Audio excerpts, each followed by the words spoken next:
Ladies and gentlemen, today we're not just recapping Business Mastery 2024, we're setting the foundation for the next leap forward in your business journey. If you were here this year, you didn't just participate in a conference, you experienced a seismic shift in your perspective, in your strategies, and in the results you're about to create. We are living in the most exciting time in human history. The speed of change, the rise of technologies, and the evolution of global markets, it's no longer about catching up, it's about embracing that unstoppable evolution. 2024 has shown us that those who don't just adapt but innovate at the core of their business are the ones who leap ahead of the competition. This year you learn to think differently, to strategically innovate for exponential growth. Think about the businesses that exploded this year. What did they all have in common? They didn't just pivot, they leapfrogged entire industries with new business models. They took the impossible and made it inevitable through strategy and innovation. That's the power you've tapped into over these few days. But let's be real, minus 2024 wasn't without its challenges: economic instability, supply chain disruptions, global uncertainty. Yet the true leaders in this room didn't falter, they leaned in. You learn how to lead with certainty in uncertain times. In moments of crisis, true leaders rise. You've become stronger, more resilient, and more prepared to face any challenge thrown your way. Now, what separates those who merely survive from those who thrive is financial intelligence. This year, we dove deep into the financial tools and strategies that empower businesses to grow profitably while keeping sustainability at the forefront. You've mastered the principles of leverage, cash flow, and investment that will fuel your growth, not just for this year, but for the next decade. And let's talk about creating raving fan customers. In 2024, the customer experience has evolved. It's no longer enough to satisfy your clients, you need to amaze them, to create loyalty so deep that they become evangelists for your brand. We've seen businesses turn their customers into lifelong advocates, not by chance, but by strategy. You now have the tools to create that kind of lasting impact. Some of you have expanded beyond your wildest dreams. You've scaled your businesses beyond borders, breaking into international markets and navigating the complexities with grace. Whether it was navigating cultural nuances or adapting to new economic landscapes, you've shown that agility isn't just a buzzword, it's a way of life. But none of this happens without the most important element: peak performance culture. You've learned how to build teams that don't just work but thrive in alignment with your ultimate vision. When your team is all in, when they believe in the mission as deeply as you do, nothing can stop you. You now have the tools to cultivate a culture of excellence that will propel your business forward with momentum and purpose. So as you leave here today, I want you to remember this: minus 2024 is just the beginning. What you've learned isn't just knowledge, it's power, and it's time to unleash it. This is your moment to rise, to take everything you've gained and bring it back to your business, your team, and your life. Let's make 2025 the year you don't just compete, you dominate. Look around you, whether it's technology, business models, or customer expectations, everything is evolving at a pace we've never seen before. This isn't just progress, it's an unstoppable evolution, and it's happening right now. If you don't embrace it, if you hesitate, if you cling to the way things were, you will be left behind. But if you lean in, if you anticipate and harness this change, you're going to set yourself up for growth and success beyond what you thought was possible. Here's the truth: most people get caught up in fear when things start to change rapidly. They hold on to what they know, what feels safe, even when the world around them is shifting. But real leaders, real innovators, they see opportunity where others see chaos. This year at Business Mastery 2024, we've seen the proof. Those who weren't afraid to innovate, who stepped into this new reality with a sense of purpose, they're the ones who are crushing it right now. Think about it: every business revolution we've witnessed, from the rise of AI to the expansion of global markets, isn't just incremental, it's transformational. We're in the middle of a massive leap, and the rules of the game are changing. It's no longer enough to be the best at what you do. You need to be at the cutting edge of what's next. This evolution is about creating new possibilities, breaking away from tradition, and rewriting the future in your favor. You need to recognize that the opportunities ahead are limitless, but they require a mindset shift. It's not about fixing what's broken or making small improvements. It's about asking yourself, what do I need to become to thrive in this new world? Whether it's adopting cutting-edge technology or redesigning your customer experience from the ground up, the businesses that are flourishing right now are the ones that are relentlessly forward-thinking. They're not waiting for change to happen to them, they're driving it. Take AI, for example. A couple of years ago, it was a buzzword. Now it's revolutionizing entire industries, automating processes, creating personalized customer experiences, and allowing companies to make decisions with more precision than ever before. It's no longer a luxury, it's a necessity. Those who've embraced it have unlocked new levels of efficiency, profitability, and customer satisfaction. But it's not just about using AI for the sake of it, it's about integrating it in a way that amplifies your strategy and vision. It's about seeing the potential before everyone else does and moving fast to capture it. It's not just technology, though, it's the way we approach business itself. Look at the rise of subscription-based models or platform-based ecosystems. These weren't just minor tweaks to old business models. They were complete evolutions in how businesses operate and create value. They've allowed companies to build recurring revenue streams and deepen customer relationships in ways that were impossible just a few years ago. And those who were bold enough to embrace this shift early are now dominating their markets. But let me tell you something, this evolution isn't just about external changes, it starts with you. The greatest obstacle you'll face in embracing the unstoppable evolution is your own mindset. If you're still operating with the same assumptions, the same beliefs that served you in the past, you're going to struggle. You need to rewire how you think about your business, your market, and your future. Because here's the deal, the strategies that got you here aren't the ones that will take you to the next level. This isn't about making gradual changes or playing it safe. It's about being obsessed with constant improvement and innovation. The businesses that have thrived in 2024 are those that didn't just adapt to change, they anticipated it. They saw the trends before they became mainstream and they moved fast. Speed matters more than ever before. The window for opportunity is smaller and the competition is fiercer. But if you're proactive, if you anticipate where the market is going and you take bold action, you're going to lead while everyone else is playing catch up. You must become comfortable with uncertainty. The world isn't slowing down for anyone. And if you're waiting for things to stabilize before making your move, you've already lost. This is the era of disruption. And the only way to thrive is to disrupt yourself before someone else does it for you.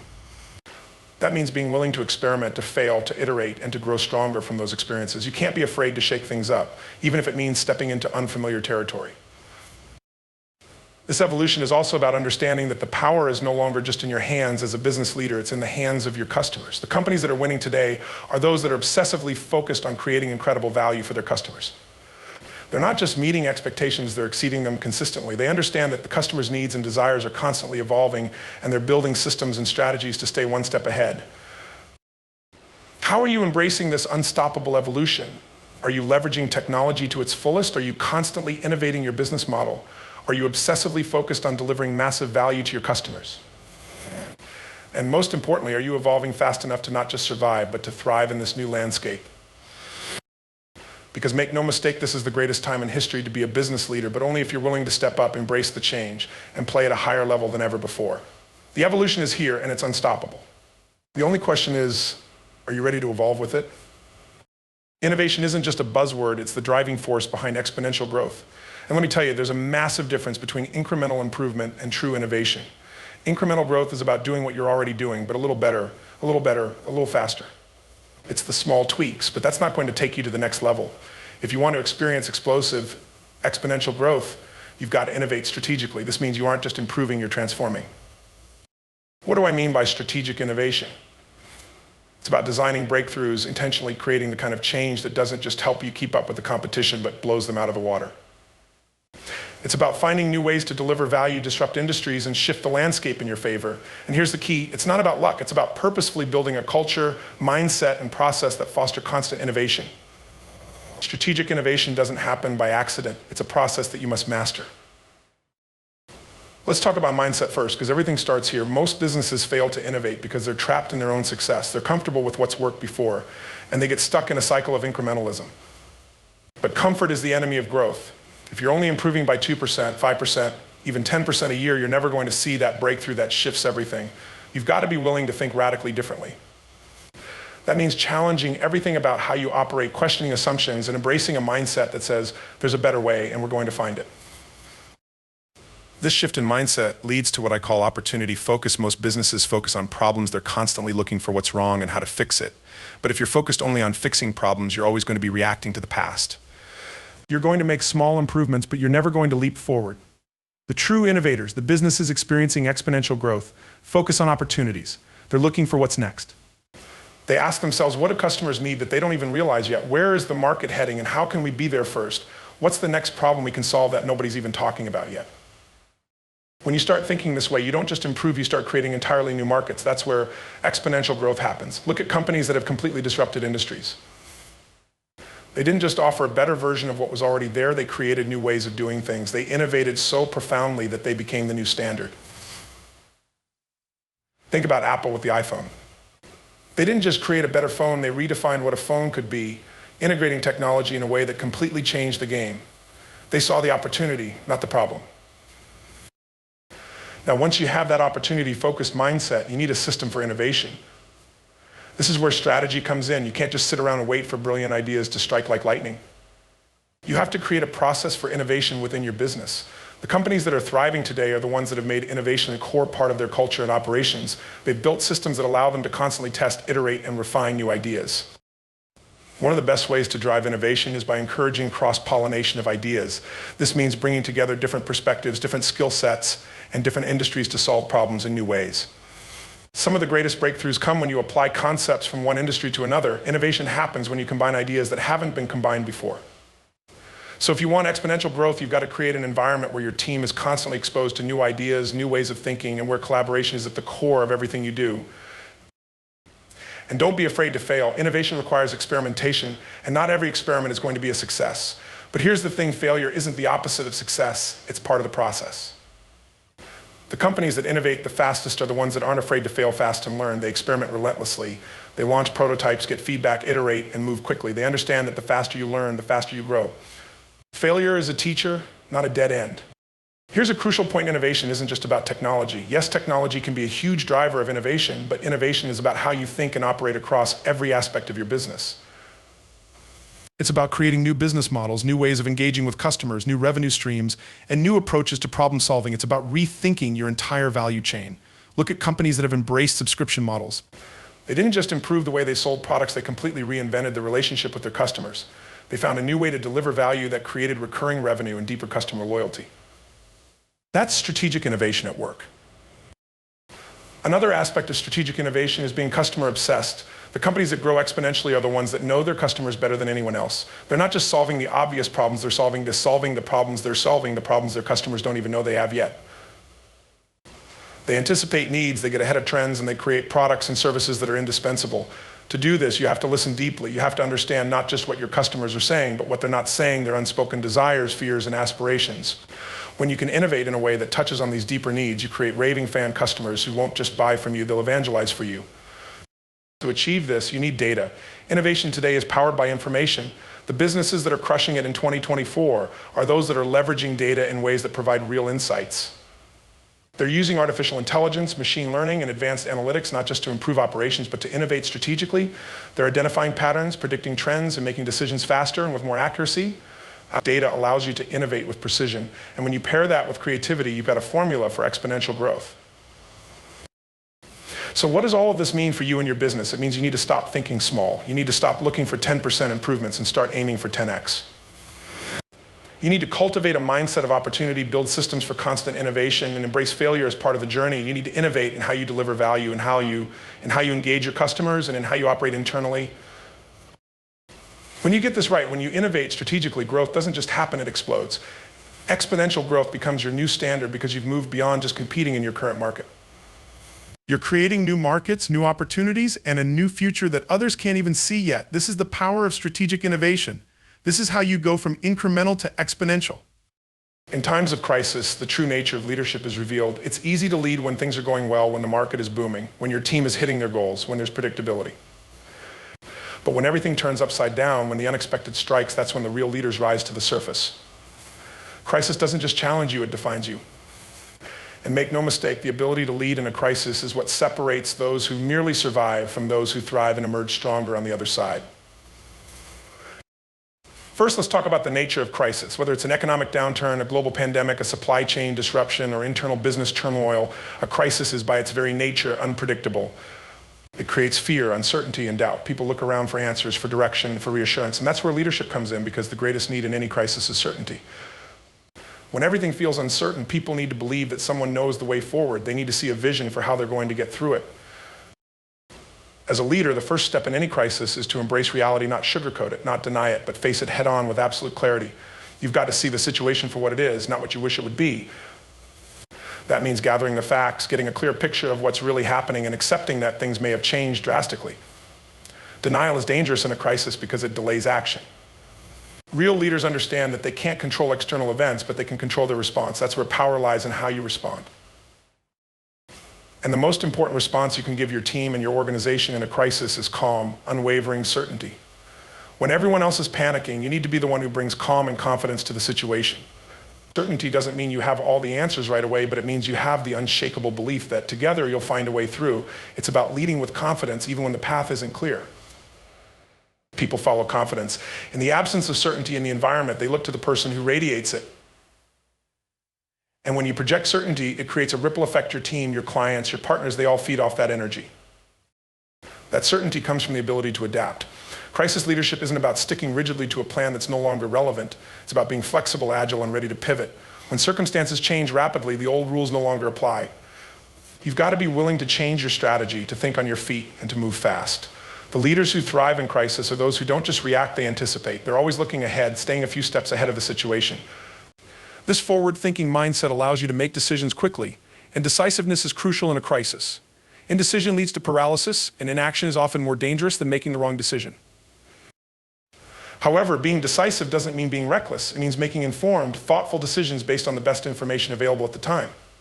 You won't always have perfect information in a crisis. Sometimes you'll need to make calls based on incomplete data, but what's critical is that you move forward with conviction.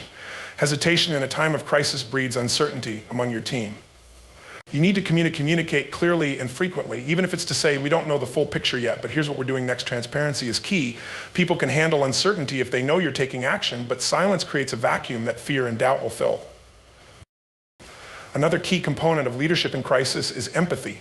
In challenging times, your people are going to experience fear, stress, and anxiety. They're going to have concerns not just about the business, but about their own well-being and the well-being of their families. You have to recognize that leading through a crisis isn't just about the numbers or the strategy, it's about people. You have to be there for your team, to listen to their concerns, to acknowledge their fears, and to show that you care about more than just the bottom line. Empathy doesn't make you weak, it makes you human. And when people feel heard and understood, they're more likely to trust your leadership and follow you through the storm. But empathy alone isn't enough. You've got to pair it with action. In a crisis, people need to see that you're not just talking about solutions, you're implementing them. It's about being proactive, not just reactive. That means identifying key priorities quickly and focusing your resources and energy on what matters most. In a crisis, you can't afford to spread yourself thin. You've got to get laser focused on the few things that will make the biggest impact, whether that's securing cash flow, protecting your workforce, or stabilizing operations. You have to cut through the noise and focus on the essentials because time and resources are more precious than ever in a crisis. At the same time, crisis leadership is about communication, constant, clear, and concise communication. In uncertain times, people crave information. If you're not providing it, they'll make up their own stories or listen to rumors. And nothing spreads faster than fear. You've got to take control of the narrative. That means over-communicating both internally and externally. You need to be the voice of reason, offering not just updates on the situation, but also the vision for how you're going to overcome it. This vision gives people hope and a reason to keep pushing forward. You've also got to lead by example. In a crisis, people will look to you to see how you're responding. If you're panicking, they'll panic. If you're calm and composed, they'll follow your lead. You need to embody the behaviors you want to see in your team. That means being resilient, adaptable, and positive even when it's tough. Your energy sets the tone for everyone else. If you show that you're willing to roll up your sleeves, to dig deep, and to fight through the challenge, your team will rise to the occasion with you. And here's a critical point: a crisis is not just a test of leadership, it's an opportunity for leadership. Some of the greatest leaders throughout history emerged during the most challenging times. Crisis creates the conditions for innovation, for growth, for transformation. When everything is disrupted, when the usual rules no longer apply, there's room for bold new ideas, for breakthroughs, for leaps forward. The businesses that thrive in crisis aren't the ones that just manage to hold on, they're the ones that seize the moment to reinvent themselves, to innovate, and to come out stronger. As a leader, you've got to see the crisis not just as a challenge, but as an opportunity for growth. It's a chance to strengthen your team, to deepen relationships, and to emerge more agile, more resilient, and more focused than ever before. Crisis is the ultimate crucible that forges leaders and teams in a way that no smooth sailing ever could. Finally, remember, this leadership in a crisis is not about you, it's about service, it's about serving your team, your customers, your stakeholders, it's about being the steady hand that guides people through uncertainty and ensures that they come out stronger on the other side. True leadership is about putting the needs of others first, about showing up, making the tough calls, and being the anchor in the storm. A crisis will test you, it will challenge everything you thought you knew about leadership, and it will push you to your limits. But it's also the moment when you have the opportunity to rise, to lead with courage, with compassion, and with conviction. If you can do that, not only will you navigate through the crisis, but you'll come out on the other side stronger than ever, ready to take on whatever comes next. Mastering financial intelligence is one of the most critical skills for achieving long-term business success. It's not just about understanding numbers, it's about having a strategic grasp of how money works in your business, your industry, and the global economy. Financial intelligence is the ability to interpret financial data and use it to make smarter, faster, and more impactful decisions. It's about taking control of your financial destiny and creating sustainable growth, no matter what external conditions you're facing. It's about knowing where you stand today, where you want to go, and more importantly, how to get there. At the core of financial intelligence is understanding the difference between financial management and financial mastery. Financial management is about keeping the lights on, making sure you have enough cash to pay your bills, managing your expenses, and staying out of trouble. It's reactive, and while it's necessary, it's not enough. Financial mastery, on the other hand, is proactive. It's about using financial data not just to keep the business afloat, but to strategically drive growth. When you master financial intelligence, you're not just reacting to financial statements, you're using them as a roadmap to design the future of your business. One of the first principles of financial intelligence is knowing your numbers deeply. And I mean deeply. It's about more than just glancing at your income statement or your balance sheet once a month. You've got to understand the story behind the numbers. Every figure on that balance sheet is telling you something about the health of your business, where it's strong, where it's vulnerable, and where the opportunities are. When you're financially intelligent, you can look at your cash flow, your margins, your expenses, and see patterns that others miss. You can spot inefficiencies before they become major problems, and you can see growth opportunities before your competitors do. Take cash flow, for example. Cash flow is the lifeblood of your business. You can be profitable on paper, but if your cash flow is weak, your business is at risk. Mastering financial intelligence means knowing not only how much cash is coming in, but also when it's coming in and how much is going out. It's about making sure that there's always enough liquidity to cover expenses, make investments, and weather unexpected challenges. Cash flow is the #1 reason businesses fail, not because they don't have customers or great products, but because they run out of money. Financial intelligence means ensuring you never find yourself in that position. It's about controlling your cash flow, not letting it control you. Another critical aspect of financial intelligence is understanding your margins. Knowing your revenue is one thing, but it's your margins that determine profitability. Too often, businesses focus on increasing sales without realizing that their profit margins are shrinking. Mastering financial intelligence means you're constantly optimizing your margins, whether that's through pricing strategies, reducing costs, or increasing efficiency. It's about knowing how every dollar you earn converts into profit, and it's about making strategic decisions that improve the conversion over time. But it's not just about cutting costs or increasing revenue. Financial intelligence is also about understanding the leverage points in your business. Leverage is what allows you to do more with less, whether that's through financial leverage, like using debt strategically, operational leverage, using technology or processes to scale efficiently, or human leverage, maximizing the productivity of your team. When you understand leverage, you can amplify your returns without necessarily increasing your risk. Financial intelligence gives you the tools to identify where those leverage points are and how to use them to grow faster and more efficiently. One of the greatest leverage points in business is the strategic use of debt. Now, most people hear the word debt and immediately think it's a bad thing, but when used correctly, debt can be a powerful tool for growth. Financially intelligent leaders know the difference between good debt and bad debt. Bad debt is when you borrow to cover expenses or to fund things that don't generate returns. Good debt, on the other hand, is when you borrow to invest in growth, whether that's acquiring assets, expanding operations, or making strategic acquisitions. When you have financial intelligence, you don't fear debt, you use it as a tool to accelerate your growth. And let's not forget about capital allocation. One of the most important aspects of financial intelligence is knowing where and when to invest your resources. Every business has limited capital, so how you allocate that capital is critical to your success. It's not just about spending money on the things that seem urgent, it's about strategically investing in the areas that will drive the most growth. Financially intelligent leaders know how to prioritize. They understand that not all investments are equal, and they focus on high-impact areas like technology, talent, and market expansion. They know when to hold back and conserve capital, and when to go all in for maximum growth. Part of mastering financial intelligence is also being able to read and interpret the financial health of your entire industry and the broader economy. The economy is cyclical, and every business faces external pressures, whether that's inflation, interest rates, or changing consumer behavior. Financially intelligent leaders keep an eye on these macroeconomic trends and understand how they'll impact their business. They don't just react to changes in the economy, they anticipate them. This allows them to make decisions that protect the business during downturns and position it for massive growth when the market rebounds. Let's talk about financial risk. Every business has risk, but financially intelligent leaders know how to measure it, manage it, and most importantly, mitigate it. They understand the trade-offs between risk and reward and make decisions accordingly. They don't shy away from taking risks, but they do it in a way that's calculated and strategic. Risk management is a key part of financial intelligence because it allows you to grow without jeopardizing your business. It's about having the right safeguards in place, whether that's maintaining strong reserves, diversifying your revenue streams, or ensuring against major losses. It's about understanding where your vulnerabilities are and taking proactive steps to protect against them. Another key to financial intelligence is tax strategy. Taxes are one of the biggest expenses any business faces, and yet too many business leaders don't take the time to fully understand their tax position. Financially intelligent leaders know that taxes are not just a cost of doing business, they're something that can be strategically managed. With the right strategies, you can minimize your tax burden and keep more of your profits. This isn't about cutting corners or avoiding taxes, it's about using the tax code to your advantage, whether that's through deductions, credits, or timing strategies. There are countless ways to optimize your tax position. Mastering this aspect of financial intelligence can free up significant capital that you can reinvest in your business. At its core, mastering financial intelligence is about financial empowerment. It's about having complete control over the financial future of your business. When you understand your financials deeply, you're not at the mercy of market conditions or external factors, you're in the driver's seat. You can make decisions confidently because you know the financial impact of those decisions. You're not guessing, you're acting with clarity and precision. And finally, financial intelligence is about discipline. You can have all the knowledge in the world, but if you don't apply it consistently, it won't matter. The most financially intelligent leaders are those who have the discipline to stick to their strategies, even when it's difficult. They don't chase short-term gains at the expense of long-term stability. They make decisions based on data, not emotion. And they consistently review and refine their financial strategies to ensure they're staying on track.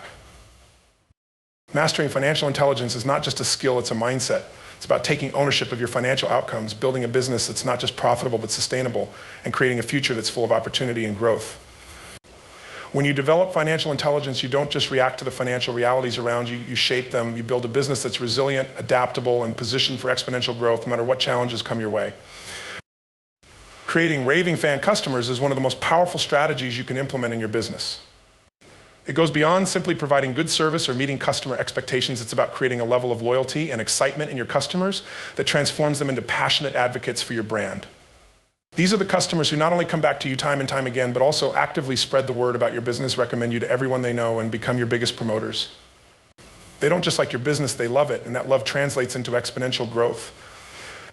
To create raving fan customers, you have to understand one fundamental principle: customer satisfaction is not enough. In today's competitive world, just satisfying your customers will never set you apart.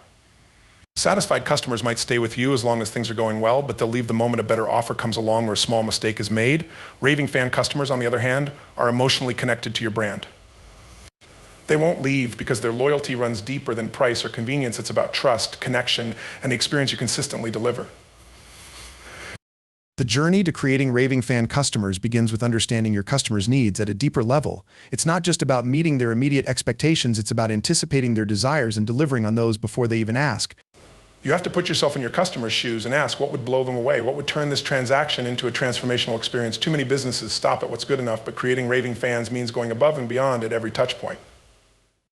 It's about exceeding expectations so dramatically that your customers are not only satisfied but delighted. But here's the thing, creating raving fans doesn't always require massive overhauls or extravagant gestures. It's about consistency and the little things that add up over time. Every interaction, every email, every conversation a customer has with your business needs to reflect your commitment to them. Every touch point is an opportunity to reinforce that connection. Whether it's offering a personal touch like remembering a customer's name or preferences or delivering service faster than expected, it's those moments that stick with people. The businesses that create raving fans are relentless in their attention to detail, ensuring that each customer interaction is memorable for the right reasons. Consistency is key. You can't create raving fans if your service is hit or miss. People need to know they can count on you every time they engage with your brand. That reliability builds trust, and trust is the foundation of loyalty. Consistency doesn't mean being boring, it means consistently delivering value and an exceptional experience. Your customers need to feel confident that whenever they interact with you, they'll receive the same high level of care and service. It's about setting a standard that becomes synonymous with your brand and never deviating from that standard.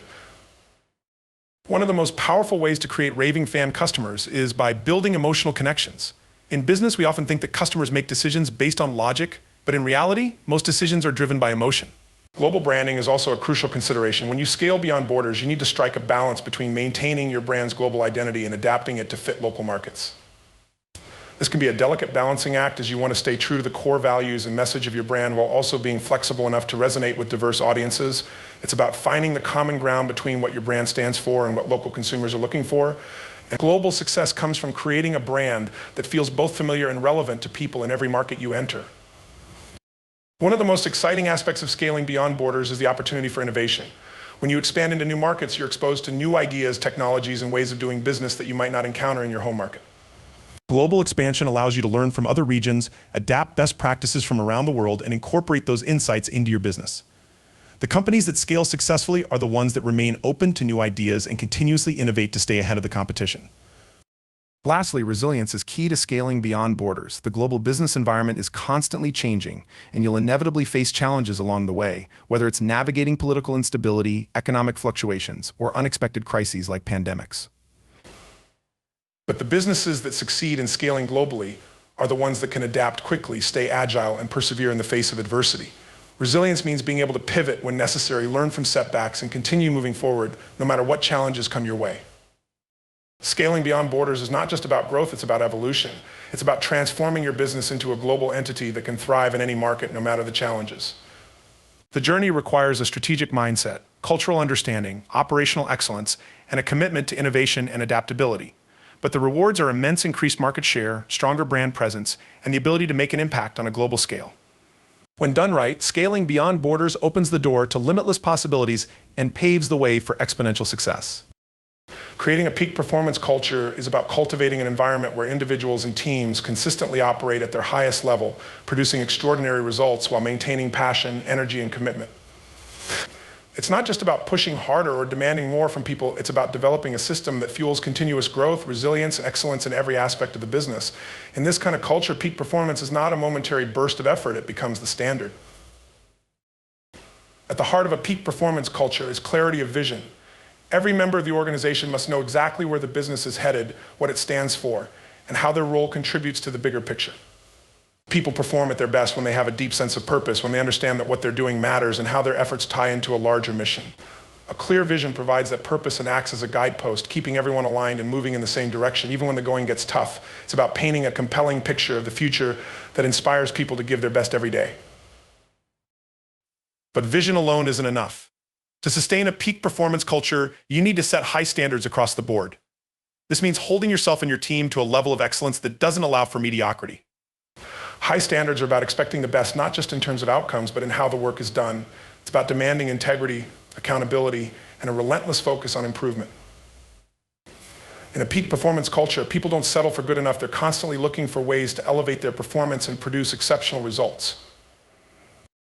However, high standards without the right support can lead to burnout. That's why it's essential to create a culture that fosters growth and development. Peak performers are constantly learning and improving, and a peak performance culture encourages that growth through training, coaching, and mentorship. It's not enough to tell people to get better, you have to provide them with the tools, resources, and feedback they need to succeed. This is about creating an environment where learning is a priority, where mistakes are viewed as opportunities for growth, and where every person is committed to becoming better every day. A peak performance culture also thrives on feedback and accountability. In order for individuals and teams to perform at their best, they need regular, honest feedback on their performance. This feedback must be constructive, focused on improvement, and aligned with the high standards you've set. In a culture of peak performance, people aren't afraid of feedback. They crave it because they know it's a tool for growth, and they hold themselves accountable for their results. When something goes wrong, peak performers don't make excuses or shift blame. They take ownership, learn from the experience, and use it as fuel to improve. Accountability doesn't just come from the top down, it's woven into the fabric of the team. Peer accountability becomes a powerful force in a peak performance culture. Team members challenge each other to be better, to stay focused, and to meet the high standards that have been set. This doesn't create a competitive, cutthroat environment, quite the opposite. It creates a culture where people push each other to be their best, knowing that when one person excels, the whole team benefits. It's a collaborative, supportive atmosphere where everyone is invested in each other's success. Another key element of peak performance culture is resilience. Performing at a high level over the long term requires the ability to bounce back from setbacks, learn from failures, and keep moving forward no matter what challenges arise. In a peak performance culture, adversity is not feared, it's embraced as an opportunity for growth. People are encouraged to take risks, knowing that even if they fail, they will learn valuable lessons that will make them stronger in the future. Resilience is built into the mindset of the organization, and it's what enables the team to sustain high performance over time, regardless of external circumstances.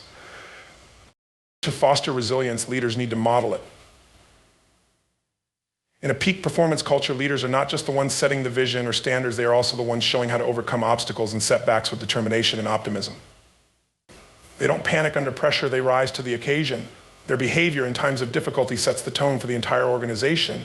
When leaders remain calm, focused, and solution-oriented, it inspires their teams to do the same. In addition to resilience, energy management is crucial in a peak performance culture. People can't operate at their best if they're constantly drained or burned out. This is why it's essential to prioritize not just time management, but energy management. You need to create an environment where people have the physical, emotional, and mental energy to perform at their peak.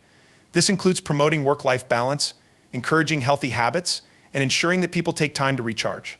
Peak performance isn't about working harder, it's about working smarter, maintaining sustainable energy levels, and knowing when to push and when to recover. A peak performance culture also emphasizes the importance of celebrating wins. When people achieve extraordinary results, it's critical to recognize and celebrate those successes. This doesn't just mean rewarding the end result, but also celebrating the process, the effort, the perseverance, the small victories along the way. Celebrating success reinforces the behaviors that lead to peak performance and creates a sense of momentum. It reminds people that their hard work is valued and appreciated, which fuels their motivation to keep pushing for even greater heights. Another component of a peak performance culture is collaboration and teamwork. In this kind of environment, no one operates in isolation. Peak performance is not just an individual pursuit, it's a team effort. The best organizations create a culture where collaboration is not only encouraged, but essential to success. People share ideas, support each other, and work together towards common goals. They leverage each other's strengths and compensate for each other's weaknesses, creating a synergy that drives collective performance to new levels.